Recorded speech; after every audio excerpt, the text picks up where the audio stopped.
Para iniciar a nossa imersão de hoje, eu gostaria de receber todos que acompanham o nosso programa com uma calorosa e sincera bênção divina. Que haja muita paz, luz e proteção para o dia e para toda a semana de quem nos ouve. Amém. É muito bom começar com essa energia. É um privilégio ter a companhia de cada um para mais um mergulho em textos que desafiam a nossa forma de ver o mundo, né? E o tema de hoje realmente pede essa postura de esperança. Pede demais, porque nós vamos olhar para uma situação de caos absoluto e entender como a reconstrução acontece de verdade. Exatamente.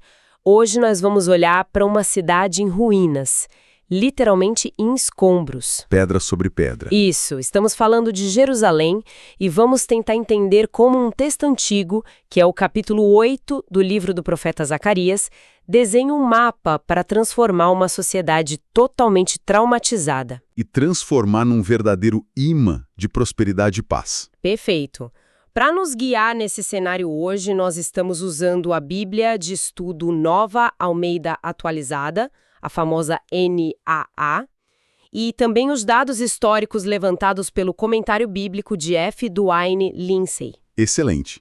E o que é mais cativante nesse material é que ele não apresenta uma daquelas promessas mágicas, sabe? Aquela coisa de que tudo vai ficar bem do dia para a noite. Sim, tipo um passe de mágica. Exato. Não tem isso.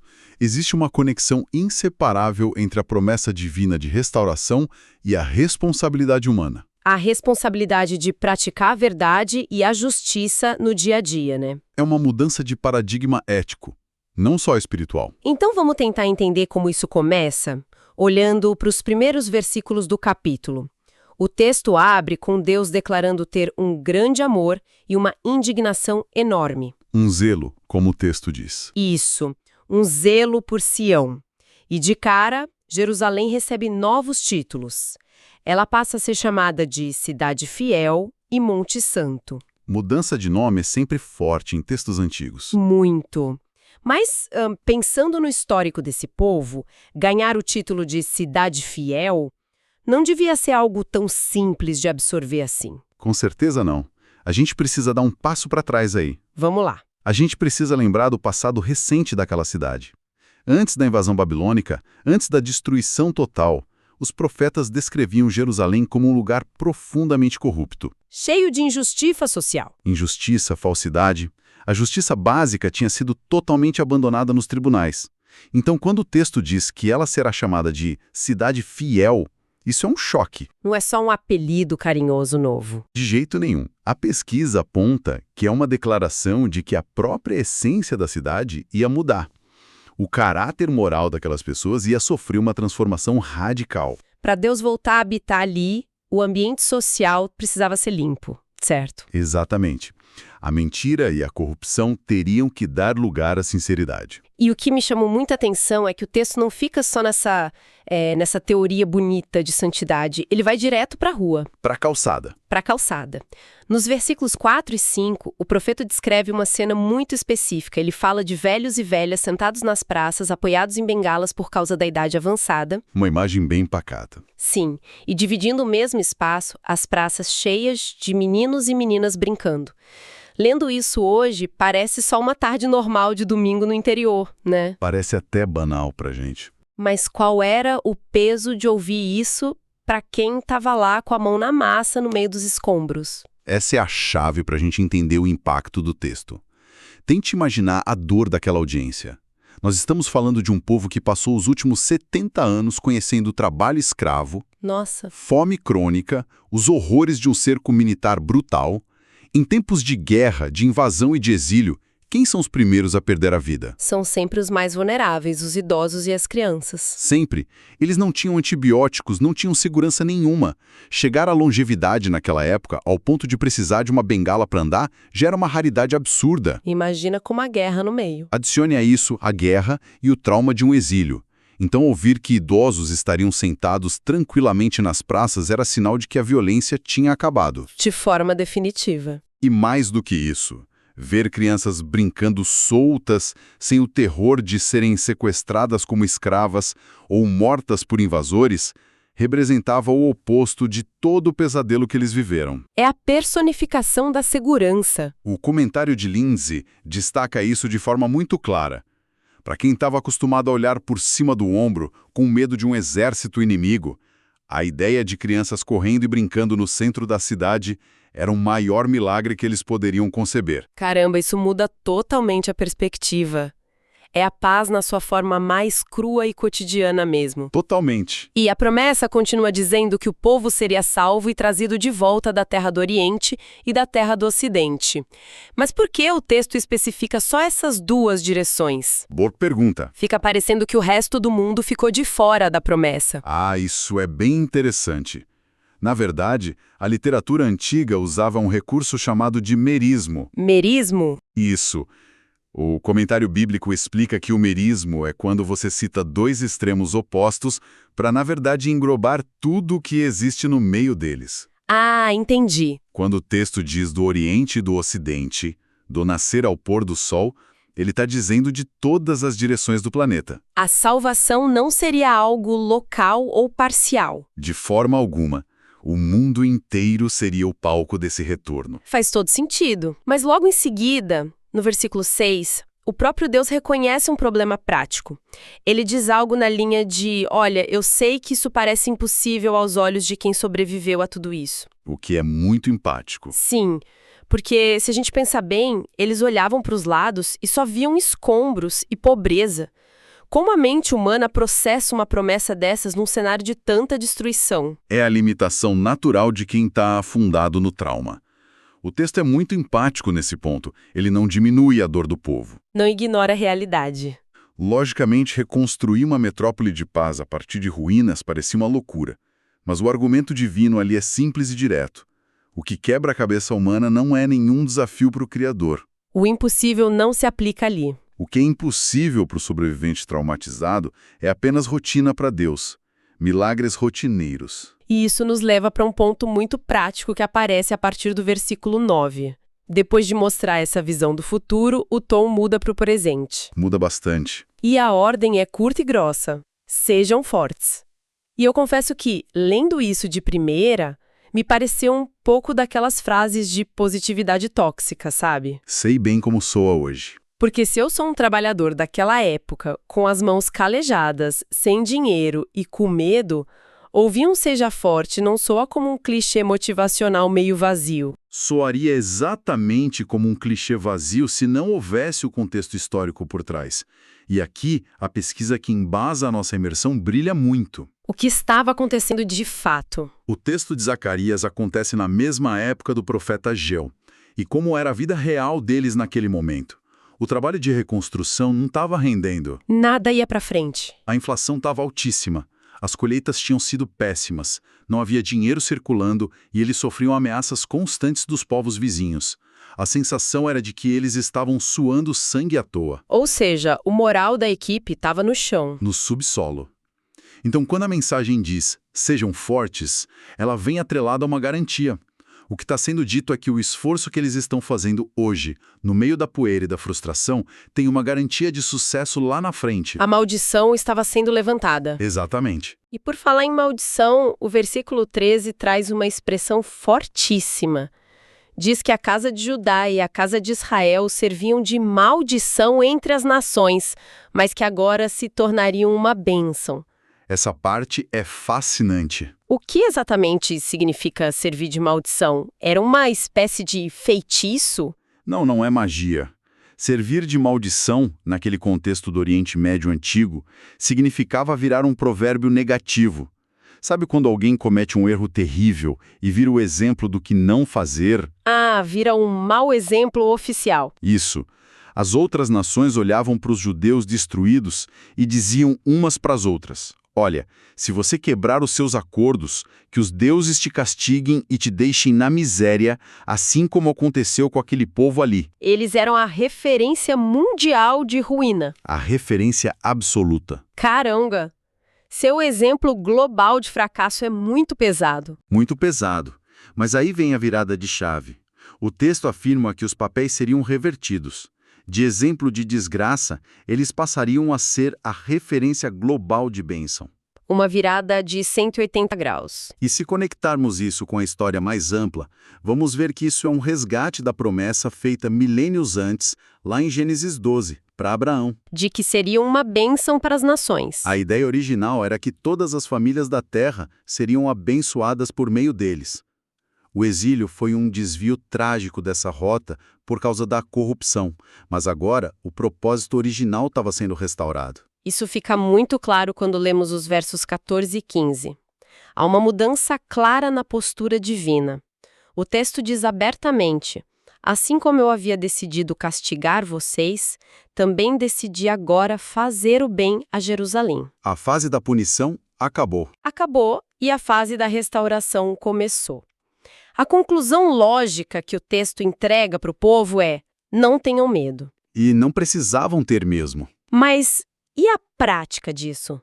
Porque geralmente, quando se fala de uma graça tão grande, ela vem acompanhada de alguma expectativa, certo?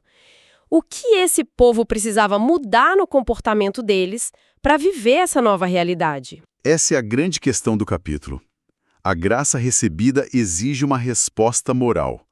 Deus estava oferecendo uma restauração completa, mas isso não era um passe livre para eles continuarem agindo como quisessem. Não era bagunça. Não. Nos versículos 16 e 17, o profeta entrega uma lista de exigências comportamentais. E são exigências surpreendentemente cotidianas. O texto diz: falem a verdade com o próximo, julguem nos tribunais com justiça e para a paz. Não fiquem planejando mal contra os outros e não amem o juramento falso. Tudo muito prático. Confesso que eu esperava uma lista imensa de sacrifícios de animais, rituais complexos no templo. Mas é tudo sobre como tratar o vizinho. Exatamente, porque o problema deles nunca foi a falta de rituais. Eles faziam os rituais. A pesquisa histórica nos mostra que as gerações passadas, aquelas que causaram a destruição da cidade, eram extremamente religiosas na aparência. Eles iam ao templo, faziam as festas, cumpriam os protocolos. Mas no dia a dia... Mas assim que saíam de lá, exploravam o trabalhador pobre, compravam os juízes nos tribunais e mentiam descaradamente nos negócios. Era uma hipocrisia institucionalizada. Perfeito. Então a agenda de Deus aqui é colocar a ética acima do ritual vazio. É tratar o dever cívico e social como uma verdadeira prática espiritual. Isso é muito atual. O comentário de Lindsay resume essa ideia de uma forma brilhante. A mensagem central de Zacarias é: façam as coisas que Deus ama e evitem as coisas que Ele odeia. E o que Ele ama? A verdade, a justiça imparcial e a paz na comunidade. E o que Ele odeia? A mentira, os esquemas para derrubar o outro, o falso testemunho. A mensagem é que não adianta ter um monte santo se a calçada e o tribunal da cidade estão corrompidos. E a verdadeira transformação acontece nas relações humanas diárias. Sempre. É uma cobrança de integridade que funciona tanto para aquela época quanto para qualquer sociedade de hoje. Sem dúvida nenhuma. Agora, enquanto eles tentavam processar essa nova agenda ética, havia um trauma cultural muito profundo que precisava ser resolvido. Isso nos leva à parte do texto que vai do versículo 18 ao 23. Essa parte é emocionante. Aparentemente, uma delegação foi perguntar aos líderes religiosos sobre o que fazer com os dias de luto. Eles guardavam 4 jejuns específicos ao longo do ano, no 4º, 5º, 7º e 10º mês. Exato. Mas para quem está de fora, isso parece só um calendário antigo. Qual era a dor real por trás desses jejuns? Nós precisamos mergulhar fundo no significado histórico desses meses para entender o tamanho dessa dor. O comentário bíblico destrincha magistralmente o que cada um representava, e é de cortar o coração. Não eram jejuns comuns. Esses não eram jejuns para limpar o organismo ou para pedir alguma bênção. Eram memoriais de trauma. O jejum do 10º mês lembrava o dia exato em que o exército babilônico do rei Nabucodonosor cercou Jerusalém. O dia em que o terror começou. Foi o dia em que ninguém mais podia entrar ou sair. Depois, no 4º mês, eles relembravam com choro e fome. O dia em que, após muito tempo de cerco, com as pessoas já morrendo de inanição, a muralha da cidade foi arrombada. As defesas caíram. As defesas caíram. No 5º mês, a lembrança era do pior dia de todos.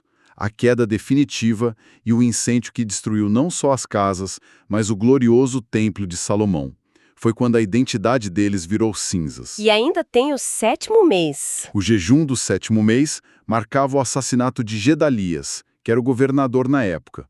A morte dele representou a extinção da última faísca de esperança de que alguma estabilidade política pudesse sobrar em Judá. Depois disso foi só o caos e a deportação total. Apenas caos e exílio. Tenta imaginar isso na prática. Nós estamos falando de um povo que dedicava 4 meses específicos do ano, todos os anos, durante 7 décadas, apenas para reviver e chorar a maior tragédia da sua história. É muito tempo vivendo luto. Trazendo para a nossa realidade, seria como se um país inteiro passasse 1/3 do ano de luto fechado, relembrando uma guerra devastadora ou um desastre nacional. Uma depressão coletiva contínua. Que passou de avós para pais e de pais para filhos. 70 anos de luto. É um peso insuportável para qualquer cultura. A pergunta daquela delegação, no fundo, era: nós já voltamos? Estamos tentando reconstruir o templo. Nós precisamos continuar carregando essa âncora de tristeza do passado? E a resposta que vem de Deus é algo que muda a atmosfera do texto completamente. Ele diz que esses dias de luto denso, de jejuns pesados, vão se transformar em dias de júbilo. Dias de alegria infinita. E festividades solenes. Basicamente, o que era um funeral nacional vai virar uma série de festas felizes. Mas, claro, com aquela mesma condição ética batendo na tecla novamente. Amem a verdade e a paz. A mudança aqui é profunda. Transformar o luto em festa é o símbolo supremo de que a restauração é real. Eles recebem a permissão divina para soltar o peso do trauma. Soltar a âncora. Não precisam mais viver reféns do passado, porque o futuro garantido pela graça é infinitamente mais brilhante. Mas o lembrete final de amar a verdade e a paz mostra que essa alegria não é inconsequente. Ela precisa de base. É uma alegria sustentada por uma sociedade justa. Se eles esquecerem a verdade e a paz, o ciclo de destruição pode voltar. A ética é o alicerce dessa nova alegria. Fascinante pensar que uma sociedade curada e ética começa a transbordar. E é exatamente isso que vemos no clímax do capítulo, nos versículos de 20 a 23.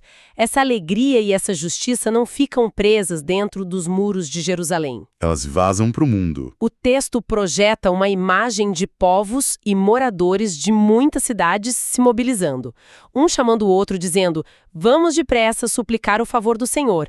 Eu também vou. Isso mostra o magnetismo global de uma comunidade que reflete os princípios divinos. Não é imposição. Pense bem, não é uma religião que precisa ser empurrada goela abaixo das outras nações com exércitos ou ameaças. É algo tão vibrante, tão íntegro e tão justo que atrai o mundo naturalmente. E as pessoas vêm de livre e espontânea vontade. Os povos poderosos olham para aquela cidade reconstruída e percebem que o que existe ali não é só uma boa política pública. É a própria presença de Deus agindo nas relações daquelas pessoas. E a imagem visual que encerra o capítulo é de arrepiar. O versículo 23 diz que 10 homens, de todas as línguas e nações, pegarão com firmeza na borda da roupa de um único judeu e dirão: queremos ir com vocês porque ouvimos que Deus está com vocês. Uma imagem muito forte. Por que exatamente 10 homens? É um número literal ou tem algum simbolismo aí? Na literatura da antiguidade, o número 10 frequentemente representava um grupo completo, uma totalidade. Entendi. Então, quando o texto fala de 10 homens de todas as línguas, está simbolizando pessoas de absolutamente todos os cantos imagináveis do mundo. E a imagem de segurar na roupa? A imagem de segurar na borda da roupa é um gesto de súplica muito sincero. Indica um desespero bom, uma vontade imensa de fazer parte daquela realidade transformada. O recado é muito claro. Muito claro. Quando uma comunidade realmente vive os princípios de verdade, de justiça e de cuidado com os vulneráveis, ela não precisa fazer propaganda de si mesma. Ela vira um imã irresistível. A presença de Deus no meio de um povo saudável eticamente é uma luz que não tem como ser ignorada pelas outras nações. É impossível de esconder. Que jornada absurda nós fizemos aqui hoje. Nós saímos de uma introdução que falava de um lugar que era o exemplo mundial de maldição. Uma cidade em escombros, com pessoas afundadas em 70 anos de depressão coletiva. O fundo do poço.